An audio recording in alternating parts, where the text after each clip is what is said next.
In biblical times, the land of Moab in eastern Jordan was known as the Far Country by the people of Israel. When settlers entered what is today Moab, Utah, Far Country seemed a very appropriate term to describe the area. While Moab's physical distance from other settlements wasn't much farther than anywhere else, in terms of landscape and iconic beauty, this was about as far from anything in the world as pioneers could possibly imagine. So naming the area Moab was a way to illustrate that feeling. Today, the land around Moab looks very much the way it did 150 years ago. Only now, this area is known as a land of adventure, offering activities as varied as there are people to enjoy them. We have a saying around here, and it's like, Moab is where adventure begins, and you define adventure. So you decide what adventure is. We don't decide what adventure is. Making that decision can be daunting with the sheer number of places to explore.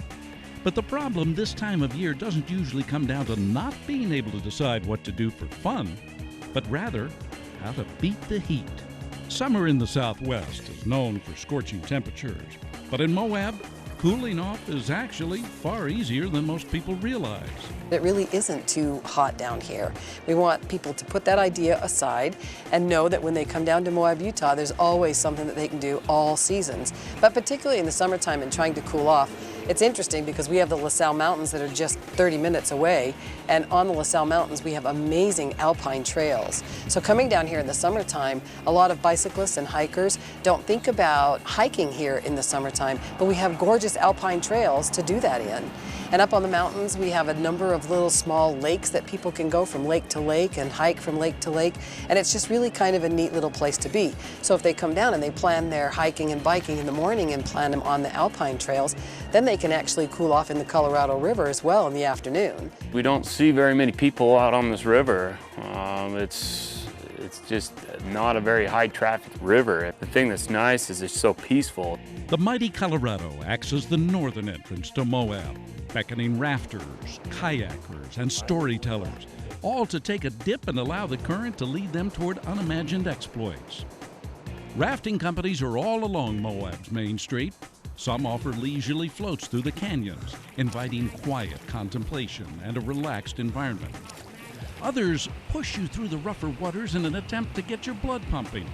And yet others go for the full Class 5, a literally immersive experience. It just depends on how wet you want to get.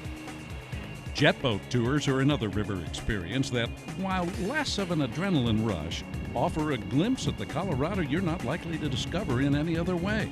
We go downstream about 32 miles from here, from our dock in the Moab area, and we make several stops as we're going downstream.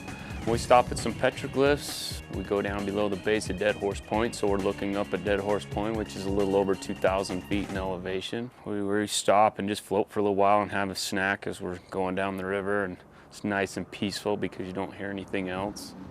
As sunset approaches and the temperatures drop, there is still one more river adventure that stands out.